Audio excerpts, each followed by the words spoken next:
Hey, it's Mike. Let's talk about REAPER.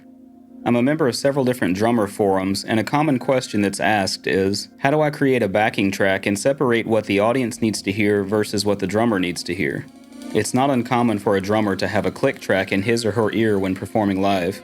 Today I'll show you how to create a click track in REAPER for live performances. Let's take a look. The project I've got open was sent to me by Nicholas of Crowdkill Productions, and it's called Vicious. He requested me to produce vocals for this track, so I brought in my friend Anthony Jones because I believed that he had the perfect voice for this song. The overwhelming, never-ending, reckless love of God, yeah. The backing tracks that I was sent were not the final production, but they were good enough to be able to track these vocals. Let's take a listen to a little bit, then I'll show you how to create that click track. Twisted girl, you're vicious, with the cruelest intentions, you're vicious.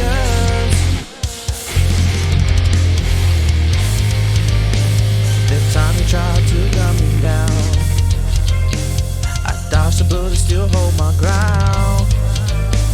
A weak attempt to shoot me down. Who's laughing now? Who's laughing now? And it's obvious you know it to me. Hand me back the knife while smiling. You're twisted girl, you're vicious. That song has a great nu metal meets R&B vibe, and I'm looking forward to hearing the final production.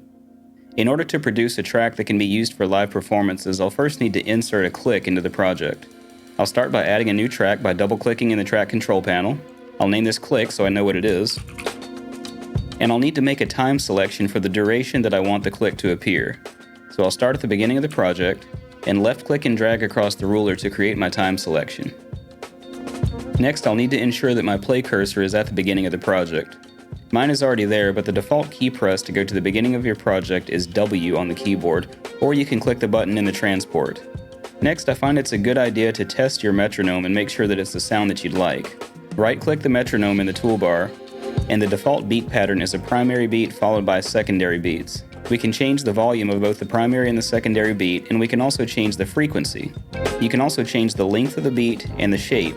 If you'd like to know more about creating a custom metronome that may sound a bit better than the default in REAPER, click the link above. My own preference is to have the primary and secondary beats at the same volume, and I also prefer to not have an accent on the primary beat. So I'll change this drop down to have all secondary beats, and to test, I'll enable my metronome, close the dialog, and play a little bit of the song to make sure that the metronome tone is to my liking. When you come around, you always put me down. Your chaos leaves me upside down. And that sounds fine to me. So with my time selection in place, I'll go back to the beginning of the project, make sure that my click track is highlighted, and click Insert, Click Source. Let's take a look at this click track. I'll increase the height so we can see what's going on here, and I now have a click source embedded into the project. I can disable my metronome, and now I can control the volume of the click track. When you come around, you always put me down. The chaos leaves me down. Now I've got the flexibility to be able to route this click track wherever I'd like. Let's create another track. I'll double-click in the mix control panel, and I'll name this BT for backing track, not to be confused with my first track, which is also called backing tracks. My first track is actually a folder that contains all the tracks that I was sent to make up this project. Assuming that I'm making this for a drummer, I don't want to include the drums in the project in the click track. So I'll highlight my guitar's bus. This contains all of my guitar tracks, and I'll also hold Control and click Bass to include my bass.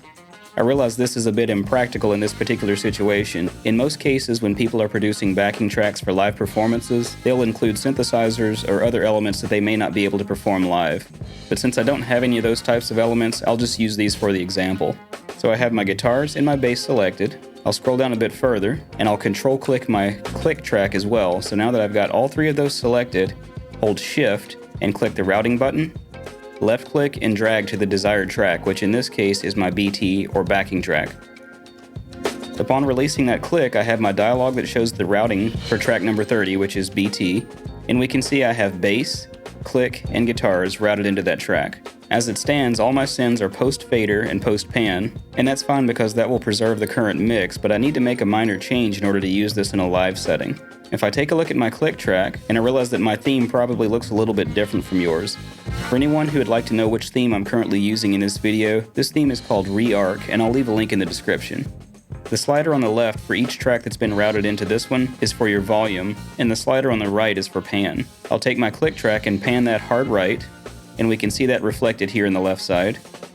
And now for my bass, I'll route that hard left, and I'll also route my guitars hard left. If you'd like to leave this track in your project, it may be a good idea to uncheck the master send, or at the very least, be sure to mute this track when you're playing your project to prevent unwanted duplication of tracks. Let's close this track, and I'll solo my new backing track. Let's take a listen.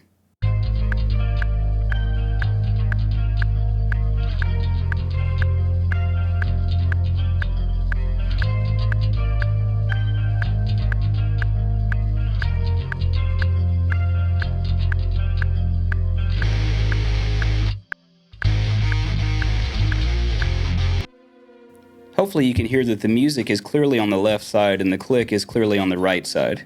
So now I need to render this track. I'll left click my backing track to make sure that it's the only track that's selected, then go to File, Render, and in my render dialog, let's change the source from Master Mix to Selected Tracks via Master. You'll notice that you also have an option that simply says Selected Tracks. I tend to use Selected Tracks via Master for this operation. This is sure to include whatever plugins I have on the master track. For my bounds, I like to set mine for time selection, especially since I've still got my time selection made. Choose a path to output the file, and also a name. I'll call this backing track. I definitely recommend being a little bit more imaginative than backing track because you have no clue what this backing track is for. Choose a name that suits your scenario. 44:1 and stereo is fine, and of course whatever format you'd like, whether that be MP3, WAV, or whatever you'd like. Let's click render and see what we get.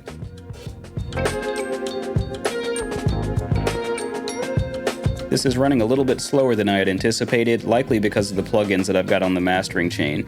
But you can see that our left side contains music and the right side appears to include what is only the click track. We'll test it in a moment. Our track is done, so we can open our folder. And here's my backing track. Let's create a new project in REAPER and test. We'll close out of this. Open a new project tab. Not going to bother saving that, but let's import the track that we just exported. So I've got my backing track in the project, and a common mistake that I see a lot of people make at this stage is panning the actual track left or right to try to hear what's going on. What you have to consider is that at the track level, if I'm panning this to the right, all I'm doing is taking the entire track and moving it to the right. But if we make the adjustment on the master, we should be able to hear exclusively what's on the right or left side. Let's take a listen.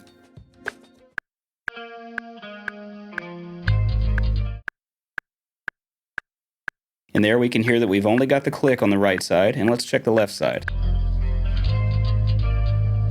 And on the left side we have the music only and no click.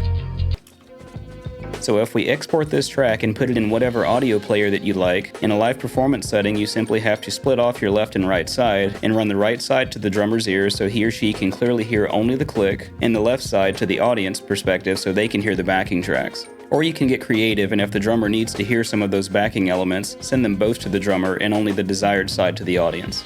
You've got plenty of flexibility to be able to create the backing track that you need to give the audience what they need and your performers what they need. I hope this helps. If you like the content you're seeing, be sure to like, share, and subscribe, and you can support the channel further by clicking the Buy Me a Coffee, I like coffee, or Super Thanks link below. Visit us on Discord and engage with other REAPER users. We'll see you next time.